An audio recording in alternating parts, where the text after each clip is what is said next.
যায়নি এখনো, দুধ গরম করছে কিন্তু যাবে, সব কাজ হয়েই গেছে প্রায়। এ ফুলঝুরি একটু শোন তো এদিকে। যাই কাকিমা, বলো। এক কাপ কফি বানা না।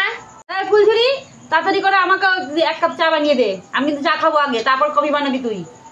আগে কফি হবে তারপর চা হবে। আমার 1 কাপ আগে চা বানিয়ে দে, তারপর কফি বানাবি। আমি যে কি করবো ভগবান। না, আমার আগে কফি হবে তারপর আগে চা হবে। আমার আগে চা করবি তারপরে কফি বানাবি। আমার আগে হবে। আমার চা আগে 1 কাপ হবে, তারপর না, কফি আমার হবে। কফি হবে। না আগে আমার না, আমার হবে। আগে হবে। ওই সব সিনদের আগে না, আমার আগে হবে। হবে। না না, আগে আমি চা আমার খাবো। আগে হবে আমার কফি। তুমি কোথায় আমি ঘুরে আসছো? বড়, আমার আগে ওইসব হবে। না, ওইসব হবে না। তুমি ঘুরে এসে বলছো এক্ষুনি কফি হবে। না, না, আমার চা আমার আগে, হবে। আমি না, বড়, না, আমার আগে আগে আমার হবে। তুমি কোথায় না, ঘুরে আগে এসে আমার হবে না, হবে। আগে হবে, আগে তারপর আমার আমি জন্য বড়, চা করবে, আমার আগে 1 হবে। কাপ তারপরে, নাইলে না, হবে না। আমার আগে তুমি হবে। কোথা থেকে আসলে এসে বললাম না, না, আমি আগে আমার বলেছি। ফুলঝুরি আগে আমার না, করবি আমি চা। আগে বলেছি। আমার আগে চা করবি না, ফুলঝুরি। আমি বলেছি। নাইলে ঠিক আছে, যাই হোক, এবার তুই খা। না, আমার